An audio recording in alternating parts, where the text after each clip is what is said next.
ఇశ్రాయేలీయుల ఈజిప్టు నుండి నిర్గమనం మోషే నాయకత్వంలో ఈజిప్టు నుండి జరిగినది బైబిలులోని అత్యంత ప్రధానమైన కథలలో ఒకటి.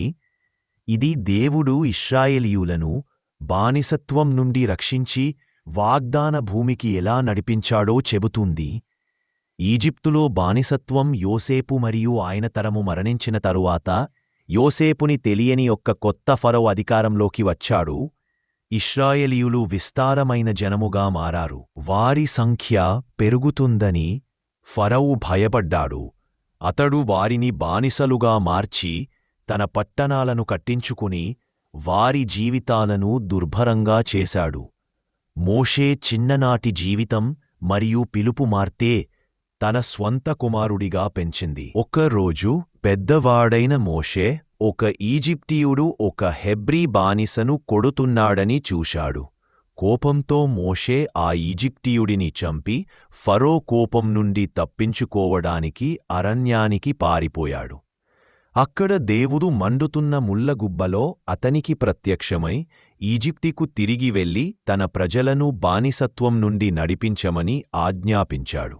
అక్కడ దేవుడు తన నామని మోషేతో నేనే ఉన్నవాడను అని తెలియజేశాడు. 10 శిక్షలు మోషే తన సోదరుడు అహరోనుతో కలిసి ఫరో ముందుకు వెళ్లి ఇశ్రాయేలీయులను విడుదల చేయమని అడిగాడు. కాని ఫరో నిరాకరించాడు.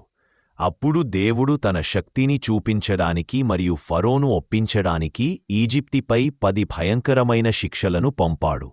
వీటిలో నైలు నది రక్తముగా మారడం, బల్లులు, దోమలు, ఈగలు, పశువుల మరణం, పుండ్లు, వడగళ్ళు, మిడతలు, చీకటి వంటివి ఉన్నాయి. చివరి 10వ శిక్ష అత్యంత భయంకరమైంది.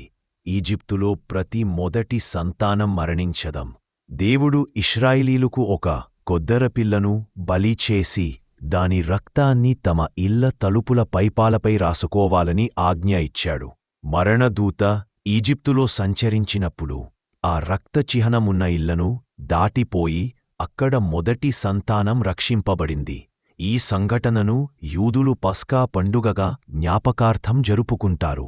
ఎర్ర సముద్రం దాటడం తన స్వంత కుమారుడు మరణించిన తరువాత ఫరో ఇశ్రాయేలీయులను వెళ్ళనిచ్చాడు.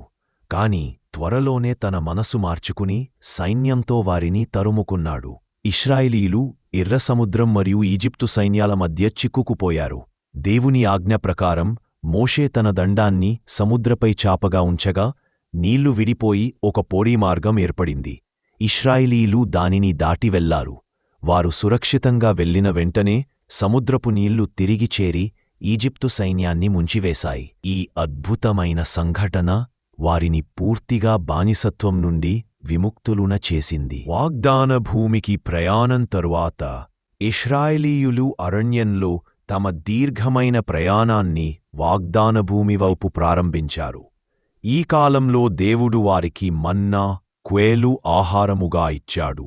రాతి నుండి నీరు ఇచ్చాడు. సీనాయి పర్వతంపై మోషేకు 10 ఆజ్ఞలు ఇచ్చాడు. ఇవి వారి జీవితాలను, దేవునితో వారి నిబంధనను మార్గనిర్దేశం చేయడానికి ఇచ్చిన నియమాలు. ఇశ్రాయేలీయుల నిర్గమ కథ విశ్వాసం, స్వేచ్ఛ మరియు దేవుని రక్షణకు సంబంధించిన ఒక ప్రాథమిక గాథగా నిలుస్తుంది.